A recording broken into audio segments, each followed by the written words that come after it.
everybody. Welcome back to the Bughead podcast. Today we have a special guest, Lil Kevo 303. How you doing, dude? What's up?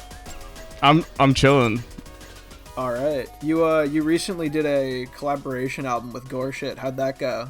I mean, I thought it sounded good. I was happy with it. What was the process of putting that together? Some of the songs were yours, some of the songs were theirs, and then you had a couple collab tracks. Is that how it went? Yeah, the EP was probably like I think we started talking about it in like early 2020 or like even 2019.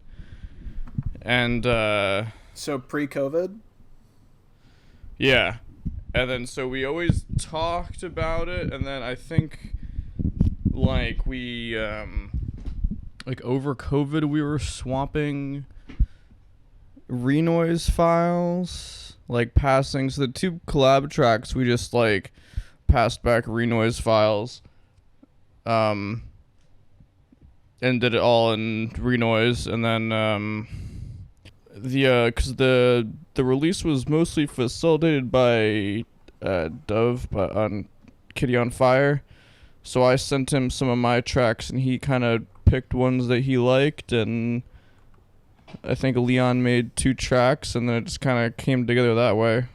It's really like, I think Kitty on Fire really facilitated it, but then, you know, me and Leon collaborated on our end. Did they put out any physicals for that? Yeah, there's cassette tapes, I believe. There's cassette tapes. Sold out yet? I don't know, I haven't checked. Is it? Maybe. We'll see.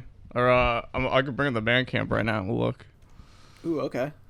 It might be. Not sold out yet. Edition of 200. So it's like, you know, it'll probably sell out sooner or later, but you know,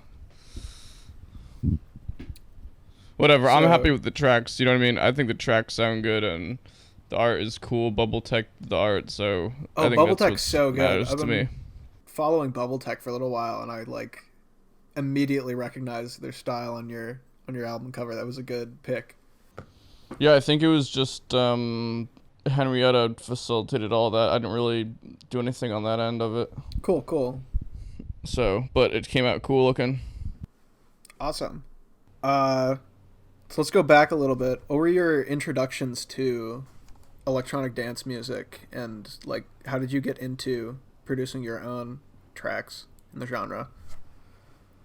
Do you have like an entryway point, like a specific artist or maybe like a scene that really got you into it? Yeah, when I was in high school I made chiptune music like with LSDJ. This is probably when I was like 14 or something. And I made chiptune and that was kind of cool, but I kind of saw the end of the road with that. And like, you know, there's only so much you can do with LSDJ.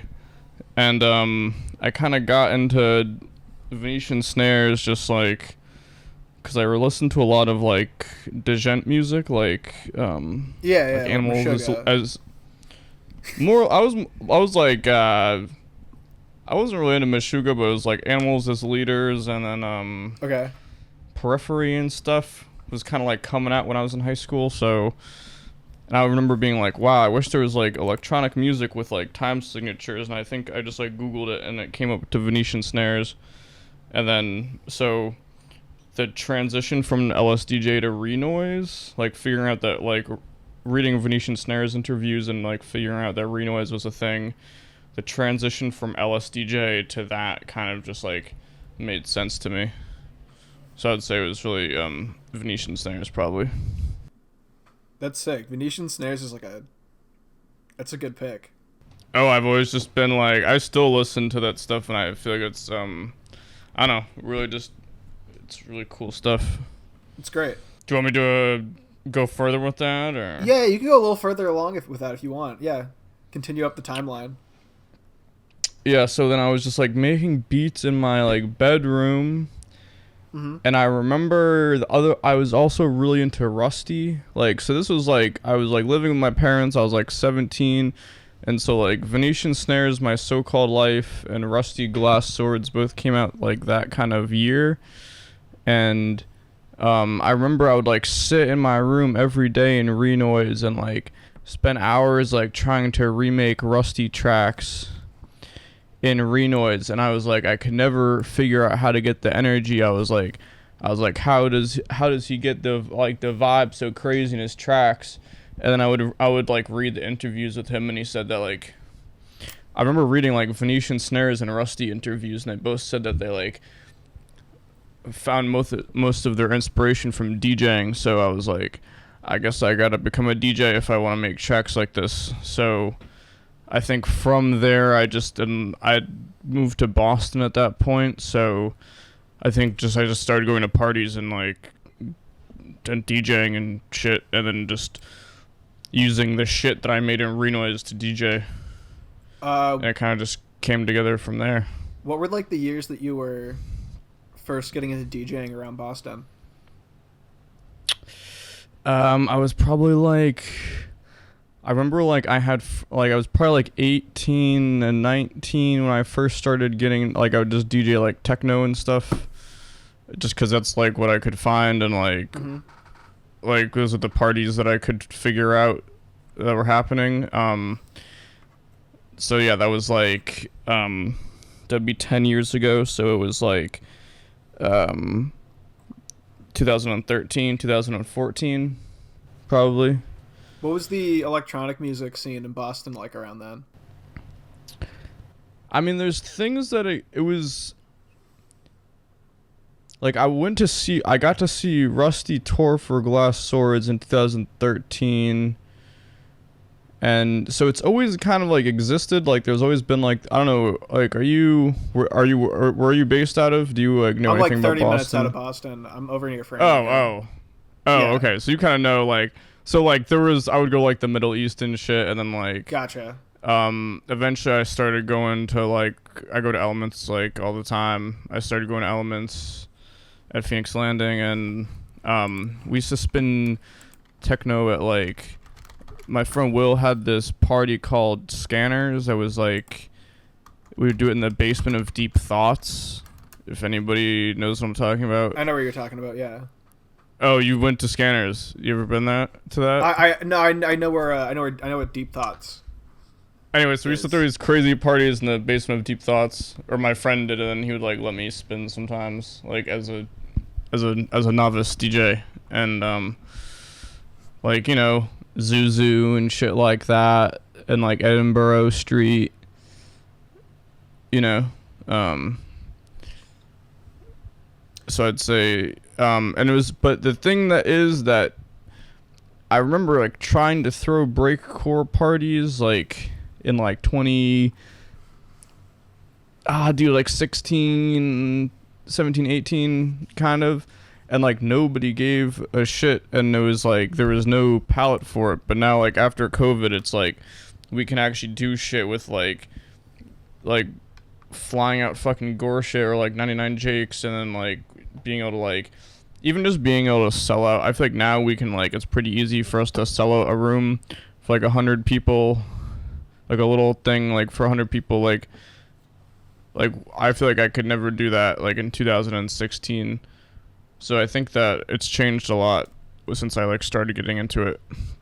Like it was just fucking techno and dog shit, and like drum and bass was the coolest thing, which I love drum and bass, but you know what I mean? There was like no palette for like hard, there's no like speed like core or anything. Gotcha. How'd you first start working with or getting involved with 909 Worldwide? Oh, yeah. So, me and Jade played a show in Vancouver in like 2019, and I think that I just met her through that, and then I don't know, I feel like we just became friends after that, and then so I feel like I was involved kind of lightly for like probably like 2019 up until like last year, 2020, and then I flew her out for a show we did in Boston, and I feel like I've kind of been more involved with the crew since then, and now we can do these like crazy parties in New York and shit. Hell yeah. You did that recent 909 Boston show at was that at Cantab? Yeah. Did you go? No, I couldn't. I was working that night. Yeah. Man, it was sick. You should have. Yeah, it was a fucking good ass time. I wish I could have made it. Yeah, Cantab's a cool little room. It's fun. I've been to a couple other shows down there. Sadly, couldn't make it to that one though. Yeah, it was sick. Yeah. Let's see. Yeah. What are some like exciting things that you think are happening within electronic music around Boston and New England right now? For me, I think pretty consistently Elements is my favorite thing to go to. Elements and Pole Position. Like I go to Elements probably. I'm not gonna say I go every week, but like, dude, like fucking Skeptical is playing at Elements next week. That's insane. It's crazy that's happening in Boston. Like I think that the fact that there's a space where you can see like world class like sub bass designers play on like every week is it's a blessing to be able to just like go to a space and be able to listen to it. And shout out to my boy Replicator doing the Cantab Pole Position. It's always a good time at Cantab. And yeah, shout out to Lenore and Furious of Elements. But other than that, I'd say in New England, like I kind of just when I'm in Boston, I kind of just work, and I don't really go out that much. Like,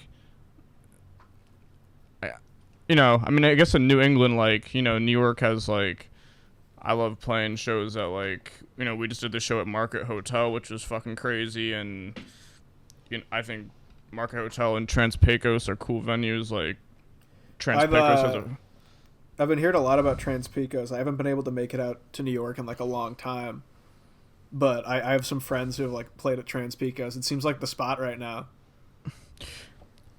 Yeah. I was lucky enough to be able to play there twice last year, and like I think the sound system is terrific, and it's the kind of place where it's like I think the cap is 200 or something. So like when I did the shows with Lexi Jax, like the Cloud 99 and the Adrenodome, It's like you can pack the fucking place out with 200 kids, and the vibe is just like it's just crazy because you can just like pack it out, and then the shit has a great sound system, and it's just a good ass vibe. Hell yeah! But just a note on the Trans Pecos, like I remember going to fucking Trans Pecos 10 years, like when I was getting into music, like you were asking me before, like when I was 18, I remember going to Trans Pecos. Like someone I knew was like DJing in the basement of Trans Pecos, which they don't even do anymore. When I went there, I was like, "Do y'all still do stuff in the basement?" And they were like, the girl at the door was like, "I don't even know we did stuff in the basement." So, but I remember going there, and the upper room, I remember there was like a house DJ. I remember walking the room and being like, "Man, like they'll never play fucking breakcore at a venue like this. Like and then like here we are, fucking 10 years later, like 909 Worldwide, like sold out the fucking show, and there's like kids standing around the corner all night. Like times have fucking changed, and it's fucking, I love it." Hell yeah! What are some other venues that you enjoy playing at, whether here or in New York or anywhere else you've performed at?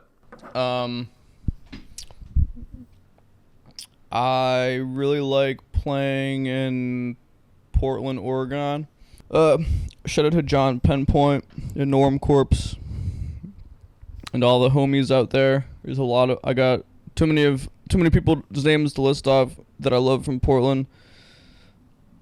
I always feel like the crowds there are crazy. Like that's the one place I've played where I feel like you can really play like if you play in New York and shit, I feel like people nowadays when I play there, it seems like people really want the hardcore, they want the gabber shit, which is fine. Like hardcore is great, but I want to be playing footcore and that like and footwork and shit. And Portland lets you play that. I mean, I'll play anyway in New York because I fucking want to, but the people just vibe to it harder in Portland because I don't know, just like the normcore sound is kind of built. It seems like it's built off of the footwork stuff a bit, so I feel like I could really play that hard footcore shit, and people are really like actually going in on it. That's and sick. Dude, it's fucking dope. We're doing the party there. We're doing the Coachella party there in like 2 weeks, and I'm so pumped.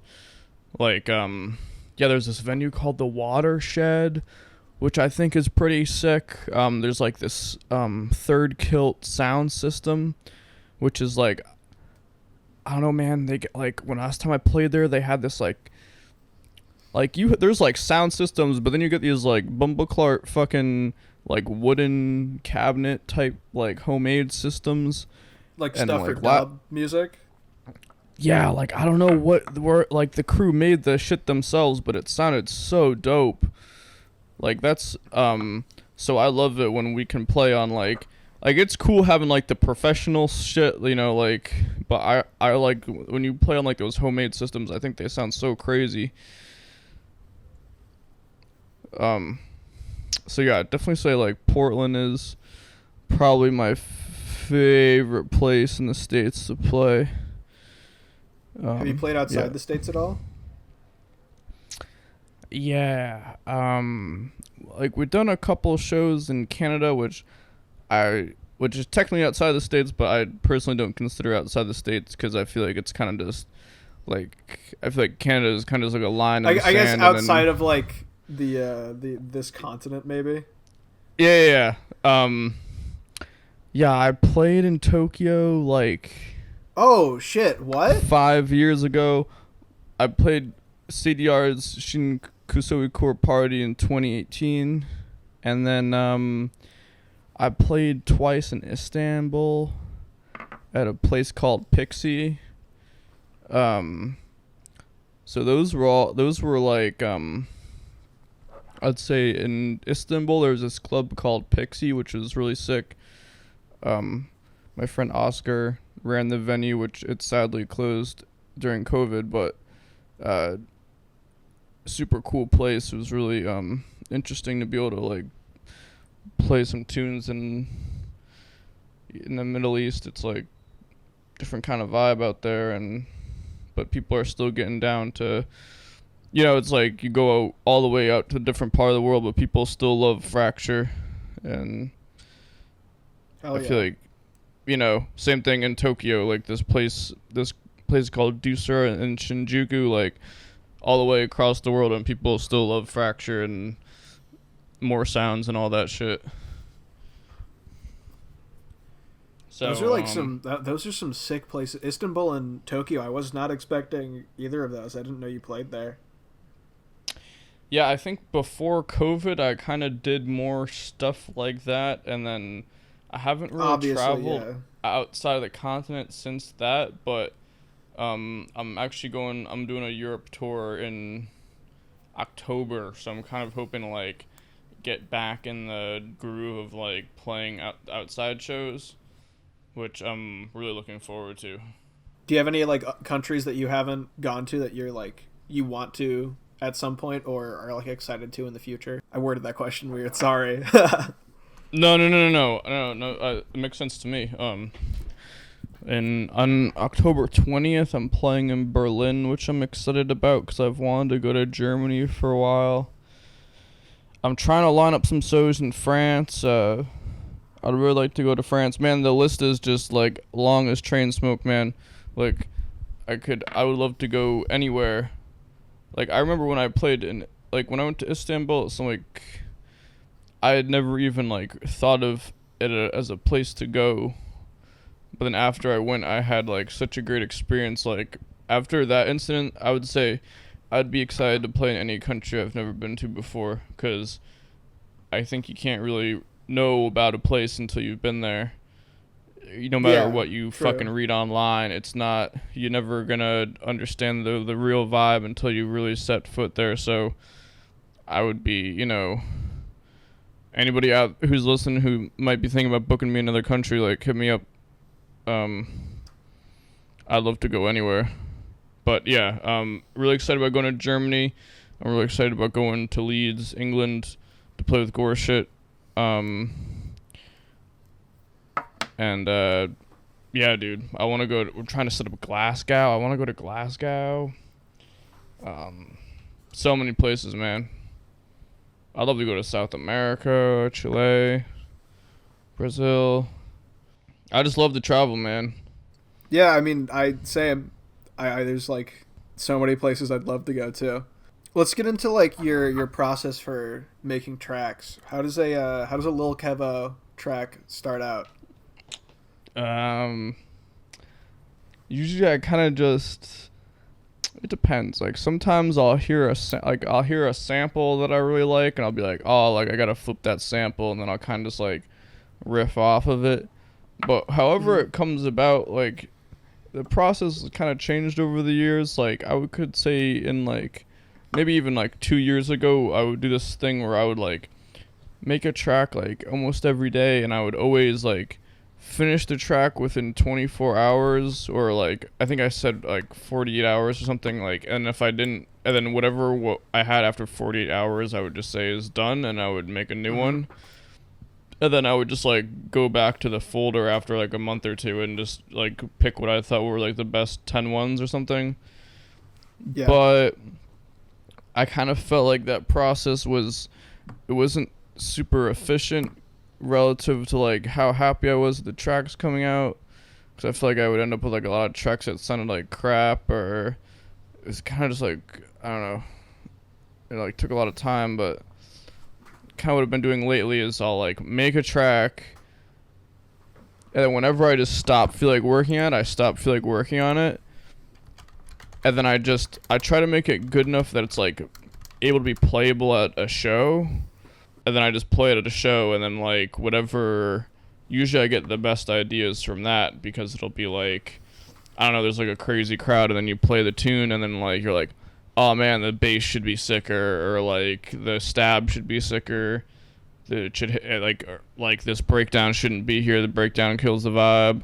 So I've kind of gotten to more of that process where I have like tracks, and I have versions of the tracks, and I update the versions, and then when I just feel like there's no more, I don't, when I feel like the track is done, it's done. But like I feel like I have tracks now that I haven't put out, but I've been like slowly working on them for like a year or something. Yeah. Which, so but I feel like with this way, I'm able to achieve like higher quality results, Mm-hmm. because like the tracks go through more like, I don't know, like scrutinizing process of like, and more vibe checks. Do you know what I mean? I've been getting it Yeah. and I'm not just coming out with this like BS that sounds like shit. So, Yeah. but yeah, I would say the vibe now is like coming up with drafts and demos in the studio, and then like playing them out, and then like going off of like the reaction, and then like, Gotcha. and then just like making your revisions of those. Yeah, that seems like a pretty good process. If you're playing a lot, you just get to test it out and like really hone it in until it's perfect, until you get the exact reaction you want out of the audience. That seems like the best way to go about it. Yeah, it's a process. It's taken me like a while. It's taken me like years to get to the point where I feel like I can do it well. But Mm-hmm. I'm happy that I'm doing it like this now. That being said, I also like sometimes I make tracks in like a day, and then people like those tracks the most because they're like the most cohesive, and like all the decisions are made in the moment. And Huh. but it's weird. But yeah, just always trying to do new things and try different things like that. I might have a totally new process in a year or two. Yeah. Okay. I hear you. Do you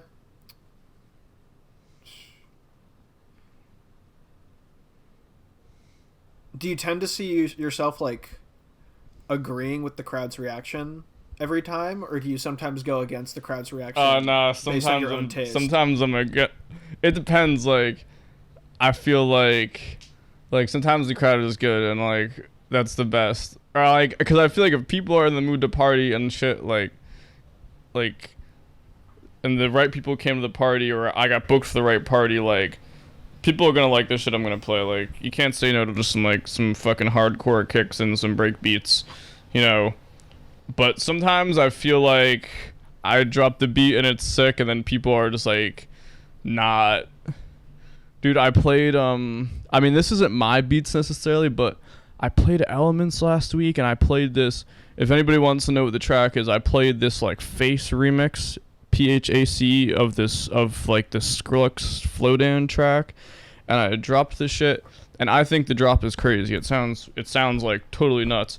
And this dude was stopped dancing on the dance floor and stared at me at the venue, and like I was like, and like he was pissed that I played the track, and I was like, but I thought the track was sick. I was like, yo, fuck this dude, like. So, you know, it happens. Like, you make you drop some hardcore shit and someone's not into it. I think it's funny sometimes. Like, drop some real fucking crazy shit and everybody gets off and like people aren't into it. I think it's funny. You're just ahead of your time. They're gonna be fucking with it in like a couple of years. Yeah, maybe. That's what you can tell yourself. Yeah. I mean, if I like it and I'm fucking with it, like, I mean, I'm trying to hype the crowd up, but like, if I'm fucking with it, that's kind of the bottom line. Yeah. Let's see. Do you have like a process or like certain places that you look for samples? Oh, I mean, like a couple of them that I have in mind is just like, dude, I love going to record stores, going into fucking dollar bins and finding like the dirtiest fucking record and just playing it and just like, Yep. dude, I have this tune I'm working on with this. I've got this fucking Showboat like 10-inch from like 1950, and it sounds like fucking dumb as shit. But I don't know, I just pulled one little lick off of it, and it sounds so, yeah, you know, I know that's like classic hip hop kind of thing, but I love, you know, the vinyl digging is like, will never get old. I think there's so much material that's like forgotten about basically to the modern ear. Like, dude, crates and crates of just like old fucking R&B and shit that sounds dope that like you never heard of, and then like most people in their life of listening to music on Spotify will like never hear. So yeah, crate digging. But honestly, man, anything. Like, I'll be at work and there'll be some like pop song on the Spotify playlist, and I'll just be like, that's a sick vocal hook, and I'll just go home and download the song and flip it. Like, if it catches my ear, like, I'll just like anything that catches my ear, man, I'll just sample. I don't give a shit. Hell yeah. But besides the vinyl thing, I'd say there's no particular process. It's just, you know, me hearing things in my life, you know, as I live my day-to-day life.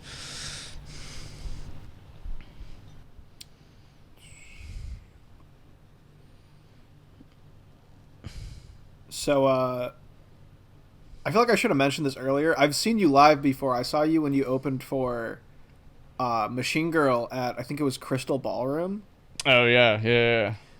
How was opening for them? I really enjoyed your set. Oh, yeah, I'm glad you dig it. That show was, like, extra crazy. I think that's, like, the first time, like, I played for that many people, and, in retrospect, I feel like I wasn't super happy with this set. I think it could have been better. But I don't know, it was like fun to play for that many people, and like, I don't know, Matt and Sean are super cool people, and I think their fans kind of bring the right vibe. So yeah, that show was a blast. Do you have any other artists that you would love to do a show with that you haven't yet? Oh, I mean, I want to play with Venetian Snares. I want to play with Sick. Yeah, I mean that's the obvious one. Like, I don't know, like like I've always been a big Square Pusher fan, but someone told me they saw him recently and they didn't like it that much. I don't know, but like obviously it'd be sick to play with Square Pusher. I'm trying to think of maybe people who aren't just like old legends or whatever, but like people like in our scene. Uh, People that I haven't played with yet. I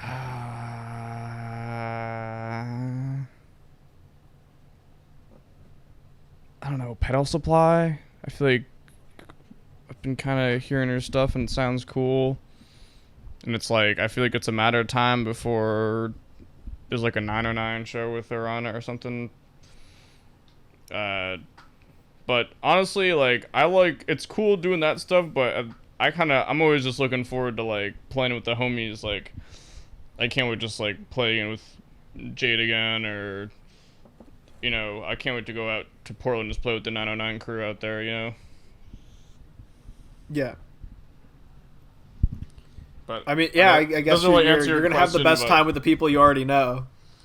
Yeah, I mean it's fun to meet new people, but like, yeah, I like just playing with the homies is the best. All right. So you've used Shintaro Kago artwork on a couple of your projects. Are you a big fan? Yeah. Or do you have any other like? Yeah, you go first. Oh, were you gonna finish that with something? I was gonna try to, but I guess the majority of the question is out. Just, do you have any other manga artists that you're a big fan of? Oh yeah. So I'm walking over to my room to my my like collection of books. Yeah. I love Kago. Just for the record, I did pay him for those. Like, that's official, like, collaboration. Oh, shit. That's sick. I would never bootleg something. Like, I would bootleg, like, Pikachu or some shit, but I wouldn't bootleg, like, indie stuff. But I paid him for those. Like, all the merchandise I do is, like, official, like, that I bought that shit from him. And then that's sick. That's one of my favorite, too, so. Yeah, so... Yeah, and then the Kazuki Takamatsu stuff was the same thing. Like, I talked to his agent and, like, we figured it out. Like, that's who did my other two, When Can I Die and Open Source Season. Really big fan of his stuff too. I'm a kind of in that kind of realm of like the Japanese fucked up shit. Suhiro Maro. And but my all-time favorite is the Toshio Seiki stuff. I've always kind of thought it'd be amazing to use his artwork for something, but I think he passed away a few years ago, so I'm not really sure how easy it would be to like license his work now that he passed away. Like, that's always kind of been like a pipeline. I don't know if you're familiar with his stuff. It kind of looks like the Japanese wood block paintings, but it's like super fucked up. What's his name? Toshio Saeki. Oh yeah. Is this the Shoujo Tsubaki guy? No, that's Suhiro Maro. But I'm also a big fan of that stuff. I actually tried to get Suhiro Maro to do something, and I talked to him over email, and he was like, "Yeah, well, we can do it, but you have to pay me through my like Japanese bank." And then I just he never responded to my email after that, but I tried. But yeah, I would say maybe I was like really into that stuff like 3 or 4 years ago. I've kind of been like less on that kind of tip lately. Like, I'm kind of looking for art for my new material, and I'm like, I was actually thinking about it the other day. I'm like, I love Kago and everything, but I kind of like want to use something that's like not Japanese because I feel like I've done that so many times now. Like, do you have any American artists that you would want to either pull from or like directly hire to do album art? Yeah, I mean, I did my last thing with Serotynes, which is like, she's super cool. I would work with Serotynes again. Um, I don't know, it's a good question because I enjoy like visual arts, but I'm like, it's kind of been a debate with me lately but I have a hard time finding like artists, and I think their stuff is sick because I prefer to buy work outright than do commissions. Because whenever I've tried to do commissions, it's like it ends up being like it's usually like expensive, and then they don't really like do it right somehow. Like I'd rather just like have someone's like works, and then I like buy the rights to work. Like that's what I did with the Chicago stuff. Like Yeah. that was stuff he already did, and like you can commission him to do stuff, but like I was like, I feel like I want his vibe, like, and that's his vibe, you know, like. Yeah. So I don't know. I'm looking for new artists, and I don't know. It's kind of it's a point of interest for me right now. I'm like, I wish I had an answer. If I had an answer for you, I would be like, actually, I would take that back. I have one person I really want to work with. It's this dude Dragon76 from New York, and I keep trying to DM him, getting him to respond to me, and I can't get a response from him. He's like this graffiti artist out of New York, and his stuff looks fucking sick. But I've emailed him and I've DM'd him, and I can't get a response from him. But yes, that's my answer. Dragon76. Or if anybody has any ideas, they can like DM them to me, because I'm looking for I need some gas album art. You should, I don't know, I draw. You should hire me. Hey, you can send me some stuff if send me some stuff. I will. I'll send you my portfolio. I'm not amazing, but maybe. Send it over. We'll take a look. Oh shit! I'm out of questions that I wrote down. I wasn't expecting to do it tonight, so I normally I like have like a big list of questions. What are you working on right now, or what do you have coming up like soon? For shows or like releases? Shows, releases. Let's go with like releases more so, because this is gonna come out after some of the shows have already happened, probably. Okay. I don't know. I'm just working on new material. I want to do like a release, maybe like 10 tracks or something this fall. I have like kind of what I was talking before with like my process. I have a lot of tracks that are like 70 or 80% done. I'm just with this release, I really want to like take my time and try and really like make them like really shine out and like have a full vibe. So I'm hoping I can just play these demos that I have out and just figure out like how to make the tracks like be their best versions of themselves. And that release I'm hoping that'll be like I'll self-release it, and then we'll do physicals with 909 Worldwide. I'm excited for that. That'll be sick. Yeah, I'm pumped. I'm like working on the tracks every day. Is there any kind of change or theme that's different from your previous work that is going to the new one? Yeah.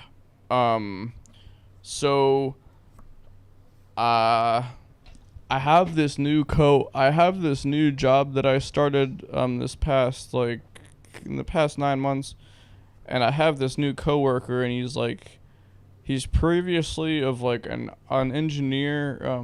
He's like he knows a lot. Shout out to Rick. That's what I'm talking about. Kind of previously when I like mixed down and made all my stuff, I was doing it on like KRKs at like with like really close to my ears, and I feel like my mix downs were kind of sounding like dog shit.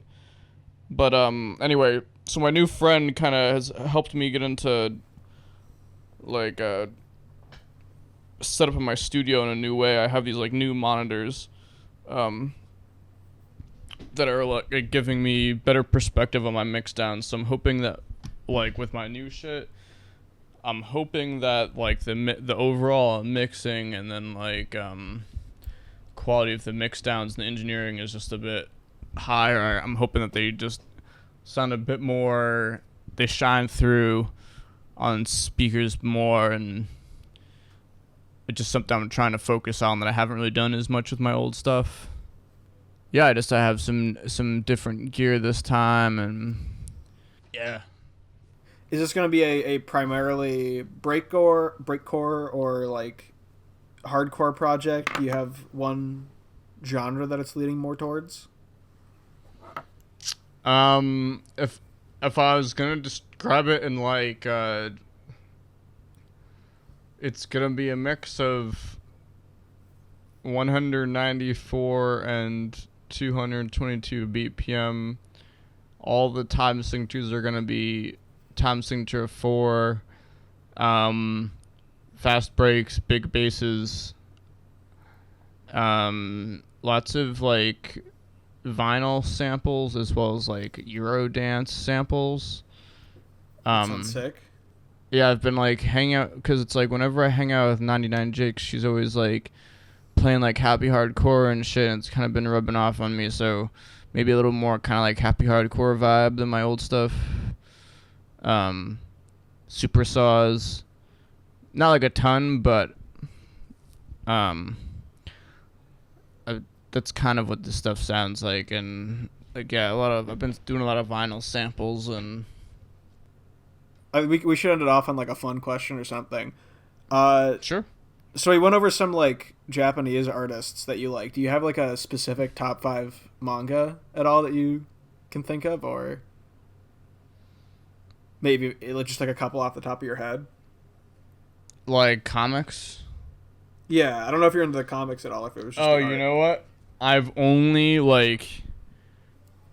been into like the hardcore art books.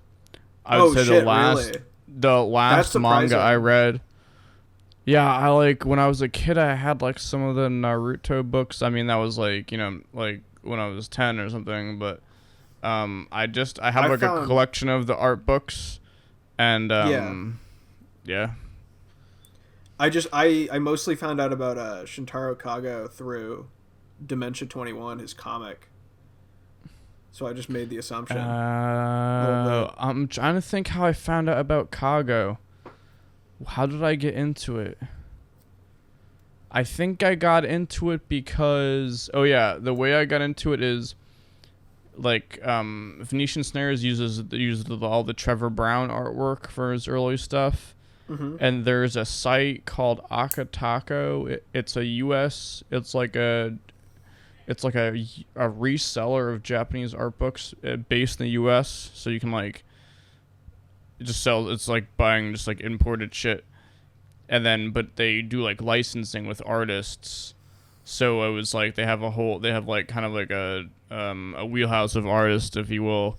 And Shintaro, and I think I just found it through that site. I was just like looking through all the artists, and I thought that the Kago stuff was crazy.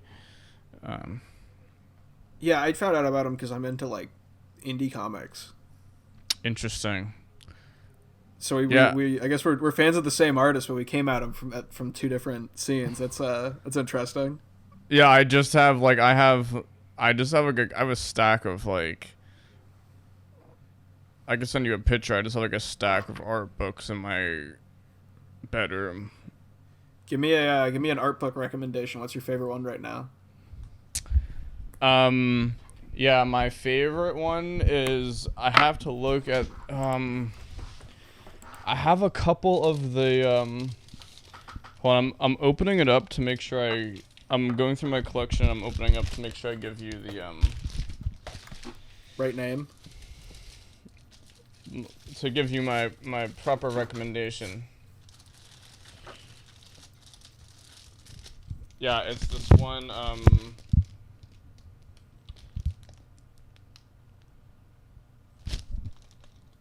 Yume no Zoki by Toshio Seiki. Probably my favorite.